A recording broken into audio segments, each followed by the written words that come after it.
ইসলাম ধর্মে ঈদুল আজহা বা কোরবানির ঈদ হল ত্যাগ ও আল্লাহর প্রতি ভালোবাসার এক অনন্য উৎসব। বলা হয় আল্লাহর আদেশে হজরত ইব্রাহিম তার সবচেয়ে প্রিয় সন্তানকে কোরবানি দিতে প্রস্তুত হয়েছিলেন। তার এই চরম আনুগত্য স্মরণ করেই মুসলমানরা প্রতি বছর পশু কোরবানি দিয়ে থাকেন। তবে এই কোরবানির মূল উদ্দেশ্য শুধু পশু জবাহ করা নয়, বরং আল্লাহর সন্তুষ্টির জন্য নিজের প্রিয় বস্তু ও স্বার্থকে ত্যাগ করা। এই ঈদের একটি সুন্দর সামাজিক দিক আছে। কোরবানির মাংসের একটি বড় অংশ গরিব ও আত্মীয় স্বজনদের মধ্যে বিলিয়ে দেওয়া হয়। এর ফলে সমাজে ধনী দরিদ্রের মধ্যকার যে দূরত্ব সেটা কমে যায় এবং সবার মুখে হাসি ফোটে।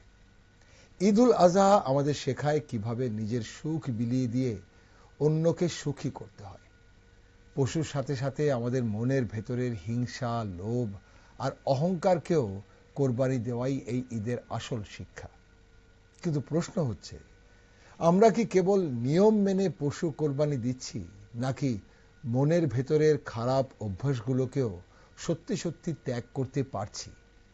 ঈদের দিনের মতো বছরের বাকি দিনগুলোতেও কি আমরা গরিব ও অসহায় মানুষের খোঁজ খবর একইভাবে রাখি?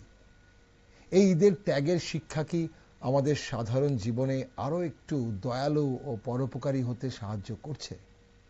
নমস্কার, আমি দীপেন আর আপনারা দেখছেন নিউজ ভ্যানগার্ড। পবিত্র ঈদুল আজহার তাৎপর্য ও গুরুত্ব নিয়ে একটি বিশেষ আলোচনায় আজ আমার সাথে রয়েছেন বিশিষ্ট শিক্ষাবিদ ডক্টর মুস্তাফা কামাল। ডক্টর কামাল, আপনাকে স্বাগত আজকের অনুষ্ঠানে। স্বাগত, এবং আপনার মাধ্যমে আপনার সকল দর্শক শ্রোতাকে আমার পক্ষ থেকে ঈদ মোবারক। একদম। ডক্টর কামাল, এই যে ঈদুল ফিতরের সঙ্গে ঈদুল আজহারের পার্থক্যটা কি সেটা শুরুতেই জানবো আপনার কাছে।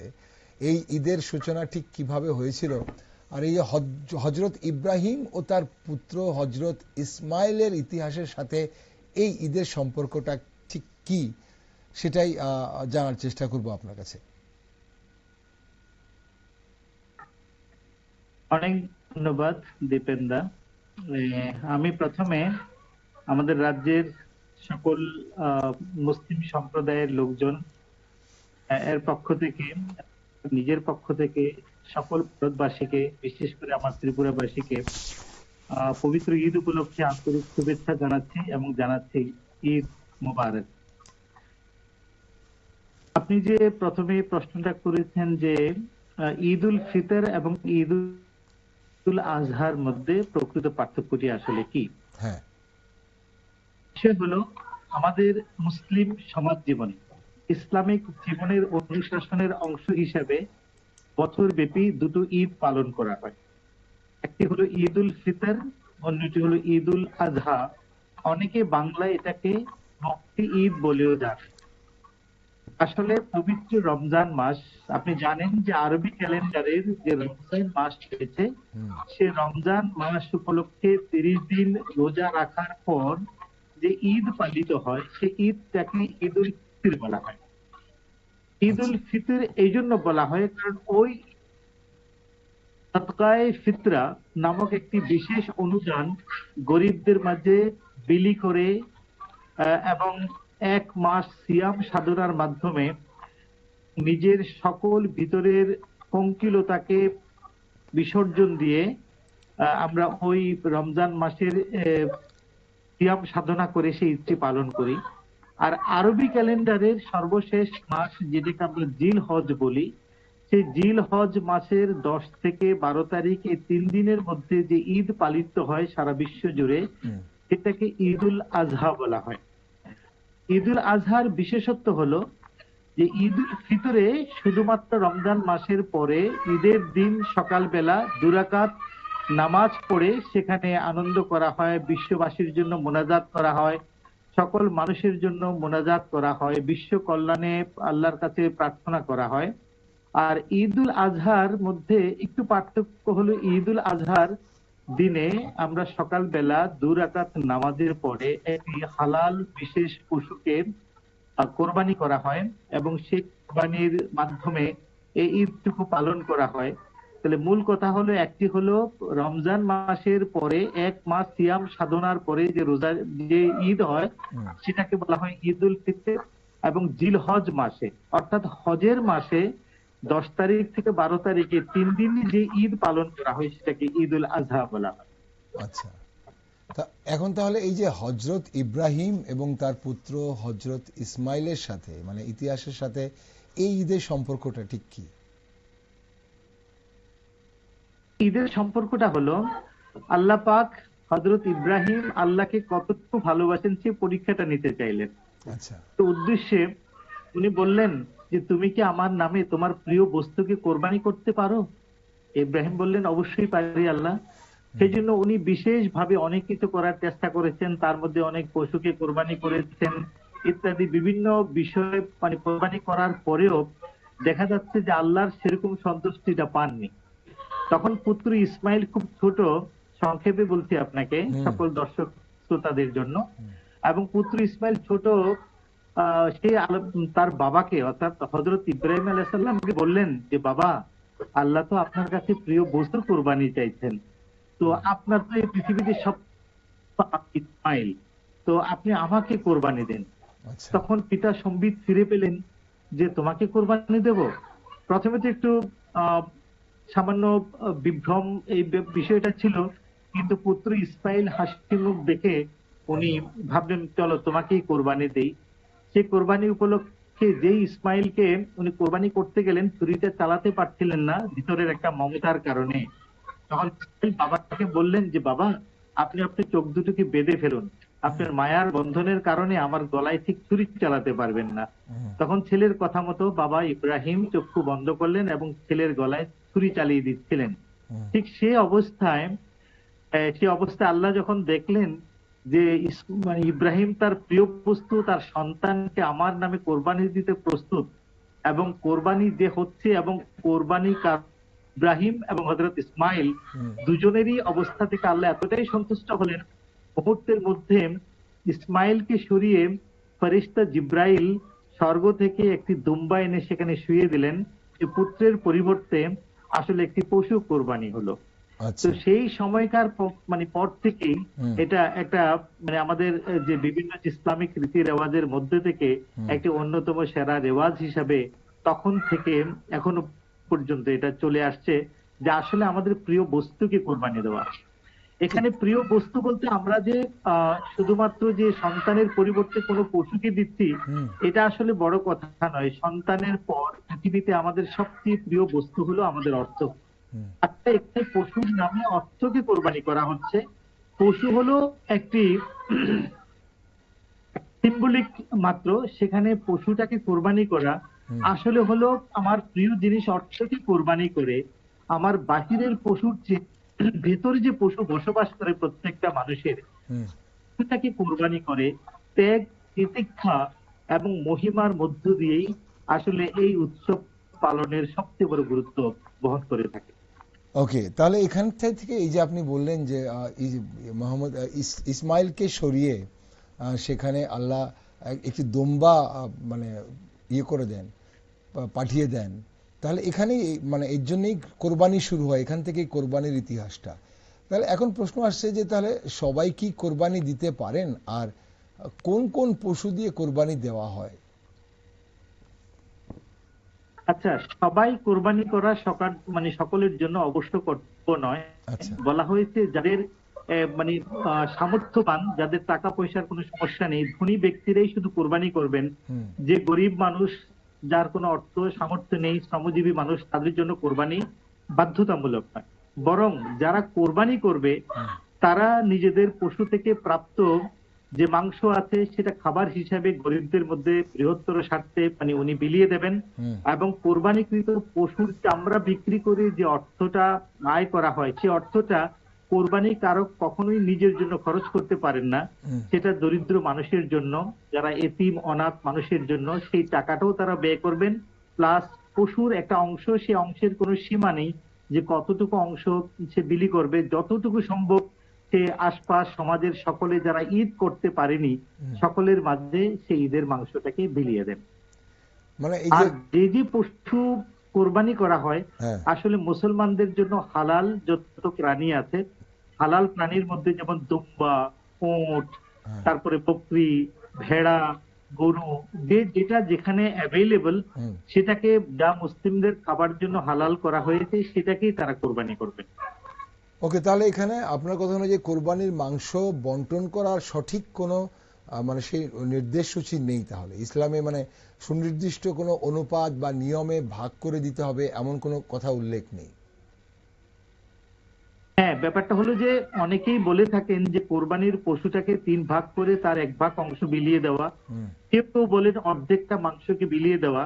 আসলে এরকম কোনো সুনির্দিষ্ট তথ্য নেই যে অতটুকু বিলিয়ে না দিলে পাপ হবে, গুনাহ হবে, এতটুকু অংশ। অনেকের মতে এটা নেই। হুম। তবে ম্যাক্সিমাম যার যতটুকু তো নিজের খাবারের জন্য রেখে সে যদি ম্যাক্সিমাম পোর্শনটাও বিক্রি করে দেয়, সেখানে পুণ্য হবে, সেখানে কোনো মানে যে যত বেশি পারবে তত বেশি সে সওয়াব বা পুণ্য সে আয় করবে। ওকে, ডক্টর কামাল, যখন আপনাকে পাই একটু আপনাকে বা আমাদের এই যে বিভিন্ন ধর্মীয় যে আচারগুলো সেগুলোর আমাদের সামাজিকতার সাথে লৌকিকতার সাথে কিভাবে যুক্ত, খুব সুন্দরভাবে আপনি ব্যাখ্যা করেন। এখন এই ঈদুল আজহারের মূল ধর্মীয় শিক্ষা বা উম, তাৎপর্য আসলে কি? আমার আসলে তাৎপর্য তো এটা ধর্মের একটা রেওয়াজ। হ্যাঁ, যেমন আমরা দেখেছি বিভিন্ন ধর্মে, আমরা ইউরোপের কোন দেশে, ইউরোপের অনেক দেশেই মানে পশু বলি দেওয়া বা কোরবানি করা, সেখানের বিভিন্ন জাতি ধর্ম বিশেষের একটা মানে ধারাবাহিক আছে। হুম, আমাদের ভারতবর্ষের বিভিন্ন মন্দিরে, যেমন আজমের কামাখ্যা মন্দিরে সহ আরো বিভিন্ন মন্দিরে বলি দেওয়ার একটা প্রথা রয়েছে। হুম, হ্যাঁ, বিভিন্ন ধর্মে বিভিন্ন জাতিতে সেটা একটা প্রথা রয়েছে। ইসলামে সেভাবে কোরবানি একটি প্রথা। তবে কোরবানির মূল শিক্ষা শুধুমাত্র পশু কোরবানি নয়, হুম, মূলত ভিতরের পশুটাকে কোরবানি করা। এখানে যদি কেউ যদি খুব অহংকার করে অনেক টাকা দিয়ে, বিশাল কয়েক লক্ষ টাকা দিয়ে একটা কোরবানি করে এবং তার ভিতরের উদ্দেশ্য হলো একটা অহংকার প্রকাশ করা, সেক্ষেত্রে তার কোরবানিটা সম্পূর্ণ আল্লাহর কাছে গ্রাহ্য হবে না।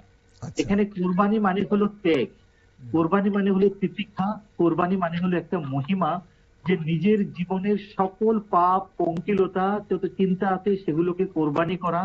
এখানে অর্থ হলো আমার প্রিয় জিনিস অর্থ আমার স্রষ্টার জন্য কোরবানি করব। সেই সেই মানে অর্থ আল্লাহর নামে কোরবানি করে, সিম্বলিক্যালি পশু কোরবানি করে তার থেকে প্রাপ্ত মাংস এবং তার চামড়া থেকে প্রাপ্ত অর্থ সে গরিব দুঃখী মানুষের মধ্যে বিলিয়ে দেবে। এবং একটা তথ্যে আমি অনেক আগে দেখেছি যে শুধুমাত্র কোরবানির ঈদের দিনে সারা পৃথিবীতে হুম, কয়েক কোটি মানুষ যারা এই পশুটিকে ভক্ষণ করা তাদের জন্য লিগ্যাল রয়েছে বা তারা তাদের জন্য বৈধতা রয়েছে, হুম, সেরকম কোটি কোটি দরিদ্র মানুষ যারা মাংস থেকে প্রাপ্ত প্রোটিন তারা পায় না এবং স্বাস্থ্যসম্মত কোনো কিছু তারা করে না। হ্যাঁ, সেই জন্য তারা, হ্যাঁ সেই জন্য তারা কি করে না, সেই জন্য তারা কখনো সেভাবে মানে ওই ঈদের দিনে যতটুকু তারা ভক্ষণ করতে পারে এবং একটু ভালো খাবার খেতে পারে, সারা বছর ধরে হয়তো তারা সেই খাবারটুকু খেতে পারে না, তাদেরকেও সেই কোরবানির মধ্যে সামিল করে একটি মহান তিতিক্ষা এবং মহিমা মণ্ডিত করা তার একটি উদ্দেশ্য। একদম আপনি খুব সুন্দরভাবে বললেন ব্যাপারটা। এখন ইসলামে যে বলা হয়েছে যে পশুর রক্ত বা মাংস আল্লাহর কাছে নাকি পৌঁছায় না, পৌঁছায় মানুষের তাকওয়া বা আল্লাহ ভীতি। এখন বর্তমান সময়ে পশুর সাথে সাথে আমাদের মনের ভেতরে যে পশুবৃত্তি বা খারাপ গুণগুলো কোরবানি দেওয়ার প্রক্রিয়াটা কেমন হওয়া উচিত বলে আপনি মনে করেন? এটার দীপনদা, মানে এটার সবচেয়ে বড় কারণ আমার কাছে মনে হচ্ছে, একটু হুম, আমি আপনাকে স্পষ্ট করে বলি, একটা কথা আমাদের সকলের জানা দরকার। হুম, আমাদের সমাজে বসবাসকারী সকল ধর্ম বর্ণের মানুষের এটা জানা দরকার, হুম, একটা মুসলিম মানুষের জীবনে একটা মানে গুরুত্বপূর্ণ ইসলামে হচ্ছে কোরবানির। হুম, যেমন আমাদের ভারতবর্ষে মানে গরুকে কোরবানি নিয়ে অনেকটা বিতর্ক রয়েছে। হুম, তো আমরা দেখেছি সারা ভারতবর্ষের মুসলমানদের সবচেয়ে বড় সংগঠন জমিয়ত ওলামায়ে হিন্দ, হুম, এই জমিয়ত ওলামায়ে হিন্দের যিনি সভাপতি জনাব আরশাদ মাদানী দামাত বারকাতুহুল আলিয়া, উনি বলেছেন এবং বিভিন্ন সংগঠন থেকে বলেছেন যে গরুকে কোরবানি করার মাধ্যমে যদি বিশেষ সম্প্রদায়ের মানুষের বা আমাদের সংখ্যালঘু সম্প্রদায়ের মানুষের মনে কষ্ট হয়, তাদের আস্থায় আঘাত হানে, হুম, চলো আমরা সবাই মিলে যে গরু কোরবানি থেকে আমরা বিরত থাকি। এবং আচ্ছা। আমি ত্রিপুরা রাজ্য থেকে শুরু করে বিভিন্ন লোকজনের সাথে কথা বলে আমরা দেখেছি হুম, যে যদি আমরা গরু কোরবানি থেকে একটু বিরত থাকি এবং সেটা যদি আমাদের সংখ্যাগুরু ভাইদের মনে আস্থা ফিরিয়ে আনে হুম, এবং আমাদের মধ্যে একটি সম্প্রীতির ভাব জাগরিত হয়, হুম, তাহলে সে কোরবানি করা আমাদের জন্য খুব বাধ্যতামূলক নয়। হুম, কোরবানির পরিবর্তে যে সকল অন্যান্য বৈধ যে প্রাণী রয়েছে সেগুলোও কিন্তু আমরা কোরবানি করতে পারি। কথাটা আমি এই জন্য বললাম যে আপনার প্রশ্নটা ছিল আমাদের ভিতরের যে একটা পশুত্ব ভাব রয়েছে, প্রতিহিংসা ভাব রয়েছে, সেটা আমরা কি করে এটা আমরা দূর করতে পারি। তো আমার কাছে সেটা মনে হয় যদি সকলের কোনো অবজেকশন না থাকে তাহলে যেরকম আমরা একটা পশুকে কোরবানি করতে পারি, আবার তেমনি ভাবে ধর্ম আমাকে শেখায় অন্য কারো আস্থায় আঘাত না করে, হুম, অন্য কাউকে মনে কষ্ট না দিয়ে হুম, যাতে আমরা এই পশুটাকে কোরবানি করি। আচ্ছা। ইভেন কি ইসলামে অতটুকু বলা হয়েছে যে ঠিক আছে, গরুর ব্যাপারে তো আমি একটা জিনিস বললাম, হুম, এখন বকরি বা অথবা ভেড়া, সেক্ষেত্রে কি হুম, আমাদের সমাজের অনেক মানুষ রয়েছে যারা কোনো সময় প্রাণীজ মাংস তারা ব্যবহার করেন না। আচ্ছা। এমন যেমন জৈন কমিউনিটি থেকে শুরু করে অনেক কমিউনিটির লোকেরা রয়েছেন। হুম, তাহলে আমি গরু কুরবানির পরিবর্তে অন্য কোনো পশু কুরবানি করলেও তো তাদের মনে বা তাদের চিন্তায় আঘাত হানতে পারে। হুম, সেই জন্য ইসলাম এটা বলা হয়েছে যে তোমার গায়ে পাড়ায় যদি এমন কোন সম্প্রদায়ের লোকজন থাকে যারা আসলে এই মাংস কিংবা অন্য প্রাণীর হোক কিংবা গরুর হোক, সেটা যদি তাদের আস্থায় কোনো আঘাত হানে, হুম, এর রক্তের গন্ধ অথবা এর মাংসের গন্ধ অথবা কুকুর পিটিয়ে এদিক ওদিক করে দেয়, হুম, এবং ওটা দেখে তাদের মনে কষ্ট হয়, সেই জন্য বলা হয়েছে অবশ্যই তুমি কোরবানিটা ওদের চোখের আড়ালে করবে এবং সেই কোরবানি থেকে প্রবাহিত রক্ত এবং অন্যান্য নারী বুড়ির অংশ অন্তত 3-4 ফুট মাটির গর্ত করে এমন করে চাপিয়ে নেবে হুম, যাতে রক্ত কিংবা তার মাংসের কোনো দুর্গন্ধ অন্য কোনো মানুষের সম্প্রদায়ের মানুষের চোখে না পড়ে অথবা তাদের ঘ্রাণের সাথে সেটা যাতে বিস্তৃত না হয়। কারণ কাউকে কষ্ট দিয়ে তো আসলে কোরবানি হয় না ভাই, একদম। কাউকে অন্য সম্প্রদায়ের মনে আঘাত দিয়ে হুম, সেই কোরবানি তো আল্লাহ আসলে আমার কাছে চান না। সুতরাং যেহেতু এটা আবশ্যিক একটা অনুশাসন ইসলাম ধর্মের মানুষের কাছে, সেটা তারা দেবে আইন মেনে, কানুন মেনে, অন্য মানুষের শ্রদ্ধাকে নষ্ট না করে, কারো আস্থায় আঘাত না এনে। এবং এই কথাগুলো কিন্তু আমাদের ইসলামে মানে বলা আছে। যে কোনো একদম। ধর্মের যে কোনো যে উৎসব রয়েছে, সে উৎসবগুলো যাতে শুধুমাত্র শান্তির বার্তা বহন করে, হুম, সে উৎসবগুলোর মধ্যে যাতে সকলেই আনন্দিত হয়, এটা আসলে একটা ধর্মের মূল চাওয়া। কারণ এটার মধ্যে দিয়ে আমি আমার ভিতরের অন্য মানুষ কিংবা অন্য ধর্ম সম্প্রদায়ের মানুষের প্রতি আমার যে দুর্ভাবনা, হুম, সেটা কিন্তু কেটে যাবে। যেমন মনে করুন এই ঈদের দিনে আপনি যে জানবেন এটা, হুম, এটাও সকলের জন্য কিভাবে মুসলিমরা হয়তো বা ঠিক মাংসটা ভক্ষণ করে, হুম, কিন্তু সেই মাংসটা যদি ভারতবর্ষের কয়েক লক্ষ টন মাংস যদি ঈদের দিনে যদি তারা গ্রহণ করে, তার জন্য এরকম লক্ষ টন বিভিন্ন মানের বিভিন্ন যে মশলা রয়েছে, সে মশলার বিক্রি বাড়ে, দোকানের আয় বৃদ্ধি পায়, হুম, এবং তার থেকে যে হাড্ডি আছে সেই হাড্ডি গুলো কোথাও জমা করে দেখা যাচ্ছে যে অনেক প্রসাধনের ক্ষেত্রে এগুলো ব্যবহার করা হয়, হুম, বা তার পশু প্রাপ্ত চামড়া থেকে অনেক ধরনের চর্মজাত শিল্পের বিকাশ হয়, অন্যান্য অর্থনৈতিক বিকাশও হয়। বিশাল বড় দরিদ্র অংশের মানুষ সেদিনের একটা অত্যন্ত ভালো মানের পুষ্টিকর খাবার পায়। আচ্ছা। ঠিক আছে, তো সবকিছু মিলিয়ে এই উৎসবটা কিন্তু আমার কাছে মনে হয় সকলের জন্য কোনো না কোনো ভাবে হুম, আনন্দ নিয়ে আসে। তবে ঠিক। আমাদের যেটা খেয়াল রাখা উচিত হ্যাঁ, যে আমার আনন্দ যেন অন্যকে আঘাত না করে। নিরানন্দ না হয়। ঠিক, আপনি খুব সুন্দরভাবে বললেন যে তাহলে এখানে আমরা ধরেই নিতে পারি যে ইসলামে এমন কোনো বাধ্যবাধকতা নেই যে যেহেতু আমাদের দেশে গোভক্ষণের ওপর বা এখানে গোমাংস বন্টনের ওপর বা গোহত্যার ওপর যেহেতু আমাদের কোনো একটি সম্প্রদায়ের সেখানে আঘাত লাগতে পারে, তার সেন্টিমেন্টে আঘাত লাগতে পারে, তার জন্য এখানে কোনো বাধ্যকতা নেই, অন্য কোনো পশুকেও সেখানে কোরবানি করা যায় এই ঈদের দিনে। ওকে, ঈদের সঙ্গে খুব বেশি জি। সময় নেব না আজকে আপনার কাছ থেকে ডক্টর কামাল। আহ, ঈদের এই যে ঈদের দিনে ঈদের সাথে এই ঈদুল জুহার সাথে হজের কি সম্পর্ক সরাসরি ভাবে? আসলে মানে ঈদের দিনের সাথে হজের এই যে ব্যবস্থাটা, এটাও হ্যাঁ, কিন্তু হযরত ইব্রাহিম আলাইহিস সালাম থেকেই মানে শুরু হয়েছে। হ্যাঁ, এখানে মানে হজে যখন তারা মুসলমানরা যখন হজে যাত্রা করে এবং কোরবানির দিন তারা কোরবানি করে এবং হুম, কোরবানির পাশাপাশি তারা আল্লাহর ঘর, যেটা কাবা ঘর বলা হয়, সেই হুম, কাবা ঘরকে তাওয়াফ করে হুম, এবং সাফা এবং মারোয়া এই দুটি পাহাড়ের মধ্যে তারা মানে ভ্রমণ করে। কারণ এই ভ্রমণের সাথেও হযরত ইব্রাহিম আলাইহিস সালামের জীবনে ঘটে যাওয়া অনেক যে রেওয়াজ ছিল বা ওনার যে কীর্তি ছিল সেটাকেও মানে আসলে বহন করা হচ্ছে। তো এটা করার মাধ্যমে হুম, সারা পৃথিবী থেকে লক্ষ লক্ষ মানুষ যখন হজ পালনে যায়, হজ পালনের বিশেষ নিয়মগুলো যখন তারা পালন করে, সেখানে লক্ষ লক্ষ মানুষ সাফা মারোয়া, মুজদালিফা, কাবা শরীফ এবং সেখান থেকে তারা আবার একটা, এটা যদিও হজের মূল অংশ নয়, হুম, তবুও মানে প্রচুর মানে লোকেরা, হাজার হাজার যারা হাজি যারা আছেন তারা হযরত মুহাম্মদ সাল্লাল্লাহু আলাইহি সাল্লামের মানে যে সমাধিস্থল রয়েছে সেখানে মদিনা মুনাওয়ারাতে তারা যান, সেখানে জিয়ারত করেন এবং নিজের ধর্মের মানুষের জন্য, নিজের নিজের ধর্মের মানুষের জন্য, নিজের মানে জাতির মানুষের জন্য তথা এবং মানুষের জন্য, বিশ্বের সকল মানুষের জন্য কল্যাণে বিশাল জমায়েতের সাথে সমবেত মানে দোয়া মানে তারা করা হয়। হুম, এবং আমি একজন বড় আলিমের মুখে শুনেছি যে বলছেন যে যতক্ষণ পর্যন্ত একজন হাজী সাহেব হুম, হজ পালনে গিয়ে সারা পৃথিবীর মানুষের জন্য,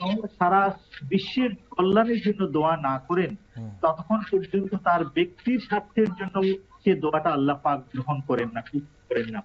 সুতরাং এই হজের মধ্যে দিয়ে এবং কোরবানির মধ্যে দিয়ে কয়েকটা জিনিস খুব বিশাল ভাবে প্রকাশ পায়। একটা হলো বিশাল সংখ্যক মানুষের মধ্যে একটা ইউনিটি। হুম, প্রথমে হলো মুসলমানদের মধ্যে ইউনিটি, যে পৃথিবীর প্রায় 98টি দেশ বা তার চেয়ে বেশি দেশের কোনো না কোনো সংখ্যায় মানুষ সেখানে হজে যাচ্ছেন। তো it's a message to maintain unity among the Muslim community. পাশাপাশি বিশ্বের সকল মানুষের কল্যাণের জন্য দোয়া করার মাধ্যমে একটা ইউনিভার্সাল হারমোনি বা একটা বৈশ্বিক সম্প্রীতিতেও তারা সবাই কি করে মানে অংশগ্রহণ করে। তো এটা হলো একটা বৈশ্বিক ইউনিটি, মুসলিম ধর্মের মানুষের মধ্যে ইউনিটি, এবং একে অপরকে শেখাবে যে আমার বেঁচে থাকা, আমার মৃত্যু এটা কেন। কোরআন শরীফে আল্লাহ পাক বলেছেন একটা জায়গায় যে কুল ইন্না সলাতি ওয়া নুসুকি ওয়া মাহইয়ায়া ওয়া মামাতি লিল্লাহি রাব্বিল আলামিন। তার অর্থ হলো যে আমার সকল নামাজ, আমার সকল প্রার্থনা, আমার সকল কোরবানি, ত্যাগ বা তিতিক্ষা এবং আমার জীবন এবং আমার মৃত্যু শুধু আল্লাহর জন্য। তো যখন আমি কথাটা বলি শুধু আল্লাহর জন্য, বলা হয়েছে রব্বিল আলামিন, সে আল্লাহ যিনি গোটা বিশ্ব ব্রহ্মাণ্ডের সকলকে লালন করেন। তো এই দোয়া থেকে, আয়াত থেকে আমার শিক্ষা, আমি আমার জন্য নয়, আমার বেঁচে থাকাটা আল্লাহ সকল সৃষ্টির জন্য। সুতরাং আমি মুসলিম হিসেবে বেঁচে থাকবো, আমার ইসলামের অনুশাসন পালন করবো, তার সাথে সে অনুশাসন যেত অন্যের সম্প্রদায়ের মানুষের জন্য হুম। সম্মান, ভক্তি, ভালোবাসা, প্রেম নিবেদন করে, সেটাও কিন্তু একটা বড় উদ্দেশ্য। দোয়া পালন করার শিক্ষা হোক, সেটা কোরবানির শিক্ষা হোক, ত্যাগের শিক্ষা হোক, সকল শিক্ষাই শুধু আমার নিজের কল্যাণে নয়, শুধু আমার পরিবারের নয়, আমার সমাজের এবং গোটা দেশ এবং গোটা বিশ্বের মানুষের সকলের কল্যাণের জন্য এই ইউনিটি, এই শিক্ষা। ওকে, ডক্টর কামাল, একটা শেষ প্রশ্ন। এবারের ঈদুল আজহা আমাদের ভারতবর্ষে কবে পালিত হচ্ছে? আজ পালিত হলো না আগামীকাল পালিত হবে? এবং পাশাপাশি ঈদের দিন সকাল থেকে সন্ধে অবধি বা রাত অবধি কি কি ধর্মীয় নিয়ম নীতি মেনে কি কি করণীয় ঈদুল আজহার দিন? আসলে আমাদের ভারতবর্ষে যদিও আমাদের ক্যালেন্ডারে 27, অর্থাৎ আজকে আমাদের মানে ঈদ পালন হওয়ার কথা ছিল, পরে আমরা দেখেছি ভারত সরকার এবং আমাদের রাজ্য সরকার আমাদের ভারতবর্ষের কেন্দ্রীয় যারা মানে লোকেরা আছেন তাদের সাথে আলাপ করে সেটি আসলে আগামীকাল মানে অর্থাৎ 28 তারিখে মানে কোরবানি করা হবে গোটা ভারতবর্ষ জুড়ে। আপনি জানেন যে আরবি মাসগুলো আসলে চান্দ্র মাসের উপর ভিত্তি করে পালিত হয়। সেই জন্য দেখা গেছে যে চন্দ্রের অবস্থানের মানে প্রেক্ষাপটে আজকে সৌদি আরব সহ গোটা আরব দেশগুলোতে এবং ইউরোপের অনেক দেশে কিন্তু আজকে কোরবানিটা পালিত হয়ে গেছে। হুম, এবং ভৌগোলিক যে বাটোয়ারা রয়েছে আমাদের এই ভৌগোলিক অবস্থানের কারণে ভারতীয় উপমহাদেশের লোকেরা মানে আগামীকাল ঈদ পালন করবে। ওকে, আর শেষ যেটা জানতে চাইছিলাম যে ঈদের দিন সকাল থেকে মানে নামাজ পড়া কখন হবে, সকাল থেকে কি কি করণীয় একজন একজন মুসলিম সকাল থেকে সন্ধ্যা অবধি কি কি করবেন?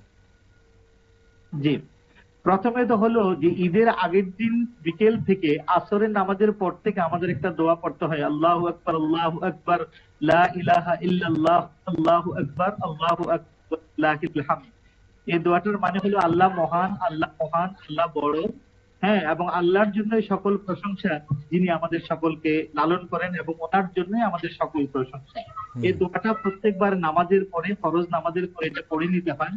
যেমন আগামীকাল সূর্য উদয়ের আগে যখন আমরা ফজরের নামাজ, ভোরের নামাজটা পড়বো, সেই নামাজটা মানে পড়ার পরে আমরা ধীরে ধীরে কাপড় চোপড় পরে বিভিন্ন মসজিদে বিভিন্ন সময়ে নামাজটা মানে পালিত হয়। কোন মসজিদে 7টায় নামাজটা হয়, কোনটায় 7:30টায়, অবস্থানের উপরে যেটা হয়। তবে এই সূর্য হেলে যাওয়ার আগে, অর্থাৎ সকাল 10টা-11টার আগেই কিন্তু নামাজটা পড়ে নিতে হয়। আচ্ছা, তো নামাজটা পড়ার নিয়ম হলো, আমরা বাড়ি থেকে এক রাস্তায় মানে নামাজটাতে আমরা যাব, এবং সেখানে আল্লাহু আকবার আল্লাহু আকবার লা ইলাহা ইল্লাল্লাহ আল্লাহু আকবার ওয়ালিল্লাহিল হামদ এই দোয়াটা পড়তে পড়তে আমরা মসজিদে যাব। সেখানে 2 রাকাত ঈদের নামাজ হবে, ঈদুল আজহা বলা হয়। সে নামাজটা আদায় করে বিশ্বের সকল মানুষের, আমাদের যেমন আমরা যখন সকালে মোনাজাত করি, তো সেখানে আমি এমন কোনো মোনাজাত শুনিনি যে সকালবেলা ইমাম সাহেব বলে থাকেন, আল্লাহ আপনি আমাদের কোরবানিটাকে কবুল করেন, আল্লাহ সকল মুসলমান যারা আছে তাদের বিভিন্ন দুরবস্থাকে দূর করে দিন, আল্লাহ আমরা এই ভারতবর্ষে বসবাস করি সকল সম্প্রদায়ের মানুষের মধ্যে সম্প্রীতির বাতাবরণ আপনি সৃষ্টি করে দিন, আমাদের সকল মানুষ যখন ভাই ভাই হয়ে চলতে পারি, এই ধরনের সকলের জন্য দোয়াটা করা হয়। আপনি কোনদিন যদি মসজিদে যান, কোন সমাজে যান, দেখবেন এই এই যে বাধ্যতামূলক এই যে প্রাথমিক দোয়াগুলো আপনি সব জায়গায় শুনবেন, যে ঈদের নামাজ যদিও এক্সক্লুসিভলি মুসলিমরাই পড়ে থাকেন, কিন্তু আমাদের সাথে সাথে আমরা আমাদের সমাজে অন্য ধর্ম সম্প্রদায়ের মানুষ বসবাস করেন, বা আমাদের দেশ ভারতবর্ষের একটা বিশাল বৈচিত্র্যশালী দেশ, যে 30 কোটি বেশি মানুষ বসবাস করে। আমাদের দেশ এই অসাধারণ একটি দেশের নাগরিক হিসেবে আমরা যেরকম গর্ব করি, আমরা সেই কোরবানির দিন, ঈদের দিন আমরা আল্লাহ পাকের কাছে সমবেত কণ্ঠে একসাথে দোয়া করি, আল্লাহ এই ভারতবর্ষকে তুমি আমাদের সকল হিসেবে আমাদের দিয়েছো, আমাদের জন্মভূমি হিসেবে দিয়েছো, মাতৃভূমি হিসেবে দিয়েছো, আমাদের ভালোবাসার ভূমি হিসেবে দিয়েছো। আল্লাহ এই ভারতবর্ষের সকল নাগরিকের মধ্যে, সকল ধর্ম সম্প্রদায়ের মধ্যে আল্লাহ একটি অতুলনীয় প্রেম, ভালোবাসা এবং সম্প্রীতি আপনি সৃষ্টি করেন। যারা যত কষ্টে আছে সকলের কষ্ট লাঘব করে দেন। আল্লাহর কাছে সকলে মিলে ইমাম সাহেবের নেতৃত্বে এই দোয়াগুলো করা হয়। এবং নাম যখন আমরা ফিরে আসি, তখন বিশেষ পশু, পশু আমাদের ক্রয়কৃত যে পশুটা আছে সেটাকে আমরা কোরবানি করি। সেটা 2-2.5 ঘন্টা আমরা খবর নিই যে আমাদের গোটা গ্রামে বা এলাকায় কারা কারা ঈদ করতে পারেনি যে অর্থের অভাবে, তখন আমাদের নিজেদের খাবার আগে আমাদের সেই অংশটা, বিশেষ মাংসগুলো আমরা সেই বাড়িগুলোতে নিয়ে আমরা পৌঁছে দেই। কোনো এতিম যদি থাকে সেখানে পৌঁছে দেই, যেখানে এতিমরা আছে তাদের এখানে পৌঁছে দেই, বাড়ি করে তারা ঈদ করতে পারেনি তাদের কাছে পৌঁছে দেই, থাকে না সেগুলো আমরা তাদের প্রতি বিতরণ করার চেষ্টা করি। এবং পরিশেষে আমরা সকলে মিলে সেই পশুর মানে মাংসটা আমরা ভক্ষণ করি, এবং আমরা এনশিওর করিনি বাকি যারা ঈদ করিনি তারা সবাই খেয়েছে তো। এবং তারপরে পশুর যে যত মানে বর্জ্য পদার্থ গুলো আছে সেগুলো 3 ফুট মাটির নিচে আমরা এমন ভাবে গেড়ে দেই, এবং এমন ভাবে এগুলোকে আমরা সংরক্ষণ করি, যেমন সোনামুড়ার যে গ্রামে আমাদের এখানে কোরবানি হয়, সেটা বাংলাদেশের সীমান্ত লগ্ন একটি গ্রাম। সেখানে আমাদের বিএসএফ বন্ধুরা বিভিন্ন রাজ্য থেকে এসে আমাদের গ্রামের বিভিন্ন সীমান্ত এলাকায় পাহারা দেয়। আমরা সবসময় খেয়াল রাখি, মসজিদ ইমাম সাহেব ঘোষণা করে দেন, আমাদের কোন পশুর রক্ত, প্রবাহিত রক্ত কিংবা মাংস যেন আমাদের বিএসএফ বন্ধুদের নাকে না লাগে, চলতে যাতে কষ্ট না হয়, ওনাদের আস্থায় যাতে আঘাত না লাগে, সেটা আমরা খুব ভালোভাবে খেয়াল করি। এভাবে বিকালের দিকে সবাই মিলে আবার একটু আড্ডা করি, এবং বিভিন্ন ধর্ম সম্প্রদায়ের মানুষ একই গ্রামে পাশে থাকলে তাদের সাথে আমরা ভ্রাতৃত্ব এবং সৌহার্দ্যমূলক সম্পর্ক আমরা বিনিময় করি, এইভাবে সুন্দরভাবে সাথে আমাদের কেটে যায়। অসংখ্য ধন্যবাদ ডক্টর কামাল আপনাকে, খুব সুন্দরভাবে আপনি আলোচনা করলেন আজ। ঈদ আপনার ভালো কাটুক, আপনার পরিবারের ভালো কাটুক এবং আর সকল মুসলমান ভাই বোনদের ভালো কাটুক। ঈদ মোবারক আপনাকে। ঈদ মোবারক আপনাকেও এবং সকল দর্শক শ্রোতা। আবারও আমাদের ত্রিপুরা রাজ্যের সকল নাগরিক এবং ভারতবর্ষের সকল নাগরিককে আমি আমার ব্যক্তিগত পক্ষ থেকে এবং মুসলিম সম্প্রদায়ের পক্ষ থেকে ঈদের শুভেচ্ছা। ঈদ মোবারক। ধন্যবাদ। দর্শক বন্ধুরা, পবিত্র ঈদুল আজহা কেবল একটি উৎসব বা পশু জবাহ করার আনুষ্ঠানিকতা নয়, এর গভীরে লুকিয়ে আছে ত্যাগ, আত্মশুদ্ধি এবং আল্লাহর প্রতি পরম আনুগত্য। আমাদের পশুর সাথে সাথে মনের ভেতরের অহংকার, লোভ আর হিংসাকেও কোরবানি দিতে হবে। ঈদের পর আনন্দ তখনই পূর্ণতা পাবে যখন আমাদের চারপাশের সুবিধা বঞ্চিত ও অসহায় মানুষগুলো এই আনন্দের অংশীদার হতে পারবে।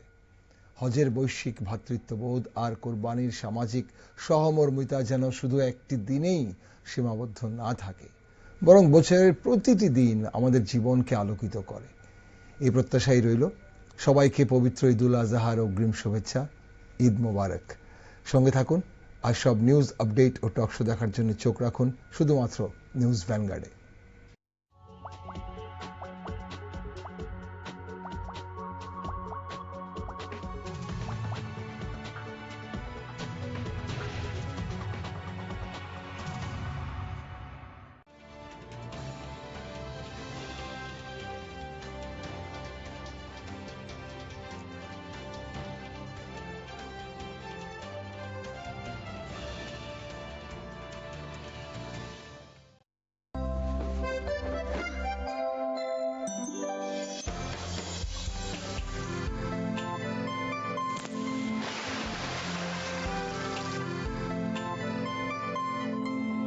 Wow, Mr. Noodle!